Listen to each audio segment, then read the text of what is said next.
নমস্কার বন্ধুরা, সবাইকে জানাচ্ছি শুভ দুপুরে অপরন্ত শুভেচ্ছা। এই যে গাছ শিউলি ফুলের শিউলি না পলাশ ফুলের গাছ, শিউলি ফুল বলে ফেলেছি, এটা বসন্তকাল। তো পলাশ ফুলের দেখুন গাছটা ভরে গেছে। ভিডিওটা করে এনেছিলাম, ফুলগুলো আমরা নিচ থেকে তুলে নিয়ে এসেছি, আর এসে আমি এই যে মালা গেঁথে ঠাকুরকে দিয়েছি। অবশ্য ভিডিওটা দেখেছেন আগের ভিডিওতে।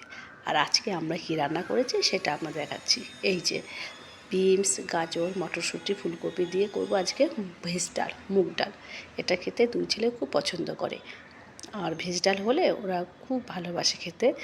কিন্তু ভেজ ডালটা একটু ঘন হতে হবে, একটু হালকা ঝাল হলেও হবে, কিন্তু ঘন হতে হবে। এটা বড় ছেলের আবদার।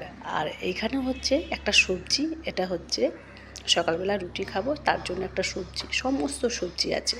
আমরা যে কী পরিমাণে সবজি খাই সেটা অবশ্যই দেখতেই পাচ্ছেন ভিডিওতে। আর এখানে আছে সজনে ফুল, না এটা বাজার থেকে কিনে আনিনি, পাড়ার একটা গাছ থেকে ঝরে পড়েছে, শাশুড়ি মা কুড়িয়ে নিয়ে এসছে। এই সজনে ফুল এখানে আছে প্রায় 250 গ্রামের মতন। বাজারে কিন্তু এটা কিন্তু 60 টাকা নিয়ে নেবে, 60 টাকার ওপরেই হবে।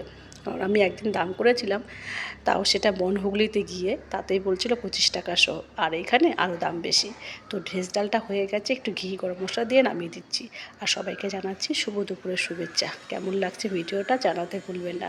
সবাই ভালো থাকবেন, সুস্থ থাকবেন। টাটা বড়া করে জানাচ্ছি।